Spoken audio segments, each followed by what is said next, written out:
Pablo, Dentinho, Marcinho, quem de fato está na mira do Corinthians como reforço para 2021? No vídeo de hoje do canal do Nicola te trago essa resposta. Também quero falar de alguns movimentos estranhos da Argentina que podem visar com que o Boca tente tirar pontos do Santos por causa de 2 casos de coronavírus. Daqui a pouco te explico essa história.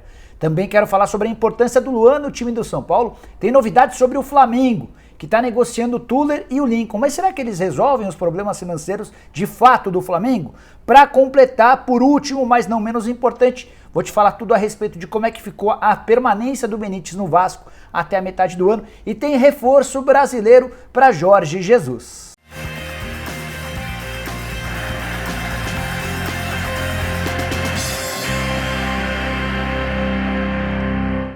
Fala aí pessoal, sou o Jorge Nicola, bem-vindos a mais um vídeo do canal, bem legal ter vocês por aqui. Antes de começar a passar todas as informações, pedir para vocês deixarem um like no vídeo e se inscreverem no canal. Para se inscrever, só apertar esse botãozinho vermelho de inscreva-se. Estamos com quase 920 mil inscritos, a caminho do primeiro 1 milhão de inscritos. Ajuda aí o Nicola, beleza?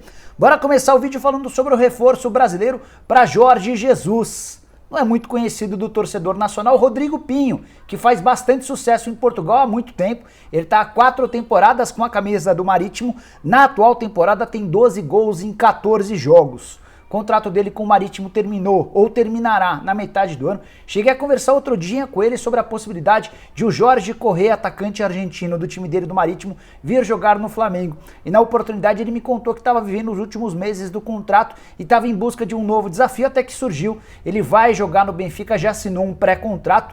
E o vínculo terá duração de 5 temporadas. É a grande chance do centroavante brasileiro, que já passou por Bangu, Madureira, mas nunca teve de fato uma grande oportunidade num clube grande. Contratação que chega com a aprovação de Jorge Jesus. Todo o sucesso do mundo para ele e para o Márcio Bittencourt, que é seu empresário. E só para fechar sobre o Rodrigo Pinho, é legal contar que ele foi eleito o melhor jogador do Campeonato Português do mês de novembro, e no mês anterior, em outubro, havia feito 2 gols na vitória do seu Marítimo contra o Porto no Estádio do Dragão. E Benítez vai ficar no Vasco da Gama, para alegria do torcedor vascaíno. Agora oficial, inclusive a notícia surge na Argentina, vazada pelo Independiente. Conversei com uma pessoa que trabalha para o Benítez nessa negociação e ele me deu todos os detalhes. Começo a passar para vocês a partir de agora. O contrato de empréstimo foi prorrogado até a metade do ano e por isso o Vasco vai ter de pagar ao Independente 250 mil dólares, que equivalem a mais ou menos 1 milhão e 300 mil reais. Se quiser contratar o jogador em definitivo, seguem valendo os mesmos acordos ou as mesmas cláusulas do contrato anterior. 4 milhões de dólares por 60% dos direitos econômicos, 21 milhões e meio de reais por pouco mais da metade dos direitos econômicos, valor bastante salgado e nada adequado para a nova realidade financeira do Vasco. Mas o problema foi resolvido. O Benítez fica para as rodadas finais do Campeonato Brasileiro, com o Vanderlei Luxemburgo reestreando, com o Vasco fora da zona do rebaixamento. Ótima notícia para o torcedor vascaíno, que certamente andava preocupado com a possibilidade de perder seu camisa 10. Para arrematar, vale a lembrança de que está combinado também nesse novo contrato de empréstimo que, se chegar a proposta de qualquer clube do Brasil ou do mundo pelo Benítez, o Vasco tem 2 alternativas. Ou tentar igualar a proposta para ficar com o jogador, ou liberar o Benítez independentemente do momento. Pode ser antes mesmo do fim do contrato de empréstimo, em junho, e aí o Benítez vai seguir seu caminho. Bora falar agora sobre o Flamengo, que negocia a possibilidade de vender ou emprestar o Tuller para o Montpellier da França. Informação que foi divulgada em primeiro lugar pelo Vene Casagrande. Conversei com uma pessoa do escritório do Juliano Bertolucci, que é o empresário responsável pela carreira do Tuller, e essa pessoa classificou o negócio como morno. A ideia do Flamengo e também do Bertolucci é vender o Tuller e não pegar o jogador por empréstimo como querem os franceses. E o Montpellier topa pagar algo na casa dos 2 milhões de euros por uma negociação em definitivo. O Flamengo quer um valor maior. O Bertolucci também entende que o Tuller vale mais do que isso. Então está nesse estágio de negociação. Primeiro momento o Montpellier queria por empréstimo, o Flamengo disse desde o início que gostaria de definitivo e agora eles estão tentando chegar a um valor. Outra negociação que já não é nova, a possibilidade do Lincoln deixar o Flamengo. O Cincinnati FC dos Estados Unidos já fez proposta e a última oferta veio do Japão, oferta do Vissel Kobe, que está disposto a pagar 500 mil dólares por empréstimo até dezembro e mais 2 milhões e meio de dólares para ficar com o jogador em definitivo, 75% dos direitos econômicos. E aí vai haver a obrigação de compra caso o Lincoln dispute 50% das partidas ao longo da temporada. O ponto dessas duas negociações não serão as saídas do Lincoln e do Tuller que resolverão os problemas financeiros do Flamengo. O Flamengo tem que se preocupar com negociações grandes e talvez nem sejam necessárias vendas de atletas titulares.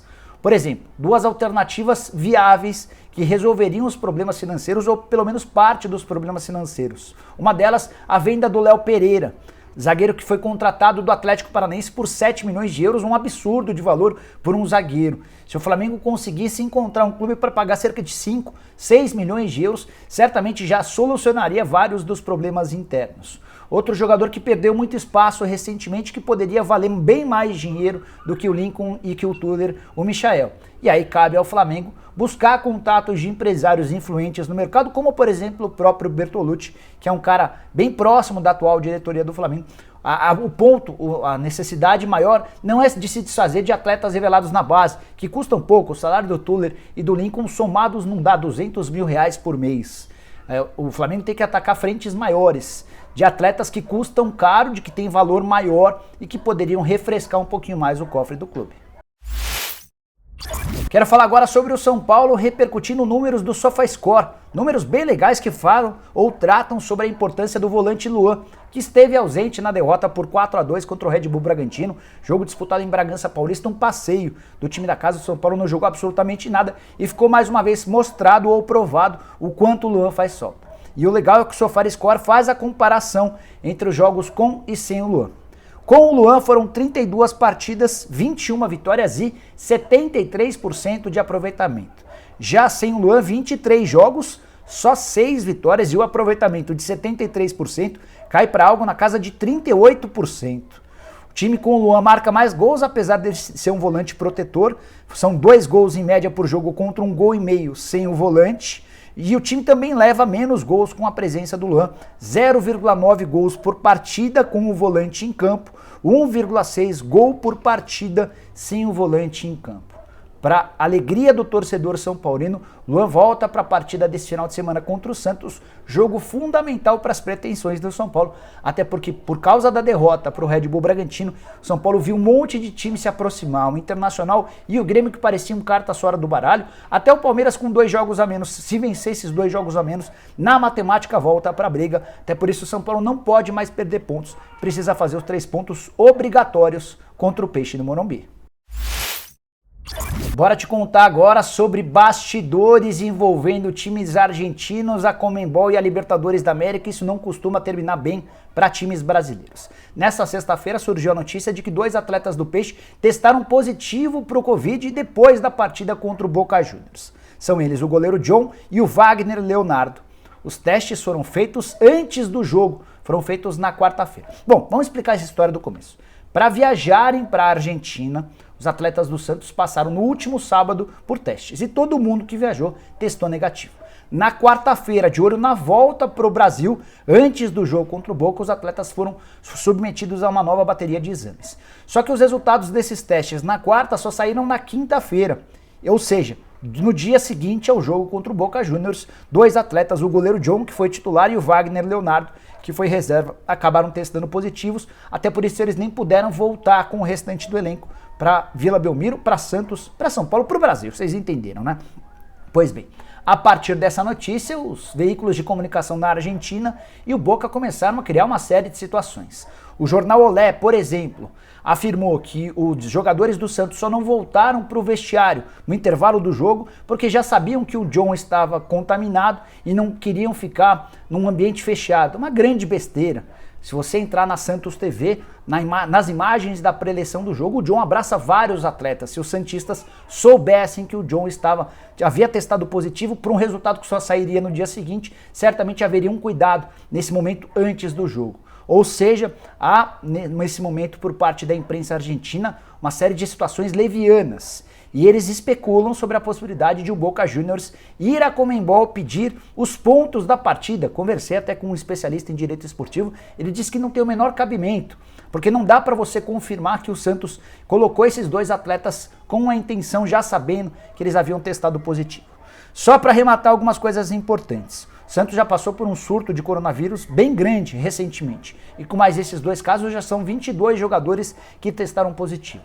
só 4 titulares ainda não testaram positivo. São eles os laterais Pará na direita e Felipe Jonathan na esquerda, o Lucas Braga, e aí o caso que mais preocupa do Marinho. O Marinho é fundamental, é a alma desse Santos e ainda não testou positivo, então certamente o torcedor santista vai orar bastante para que o Marinho não seja contaminado, porque com a ausência dele, certamente o Santos ficaria bem mais fraco para a partida de volta da próxima quarta-feira, no jogo de ida na Argentina 0-0, com o Santos garfado. Ignoraram um pênalti claríssimo do Esquerdós em cima do Marinho. Bora fechar o vídeo falando sobre reforços do Corinthians. Vários nomes têm sido especulados nos últimos dias. Por exemplo, do zagueiro Pablo, do lateral direito Marcinho, do atacante Dentinho, entre outros nomes. Vamos tentar ir explicando cada um desses atletas, mas antes só queria explicar o conceito de como é que a diretoria do Corinthians está pensando sobre reforços. Antes de gravar esse vídeo, conversei com o Roberto de Andrade, que é o homem forte do futebol, sob o comando de Duílio Monteiro Alves. O Roberto que já foi presidente do Corinthians, enfim. E ele contou que não há, nesse momento, nenhuma negociação para a contratação de jogadores. São alguns os motivos que explicam essa decisão. O primeiro deles, a questão financeira. O Corinthians não passa por um momento bem tranquilo, pelo contrário, está tentando acertar as contas com os próprios atletas, tem algumas coisas ainda pendentes. Segundo ponto, se o Corinthians contratar alguém agora, vai pagar os salários dos meses de janeiro e fevereiro sem poder utilizá-los.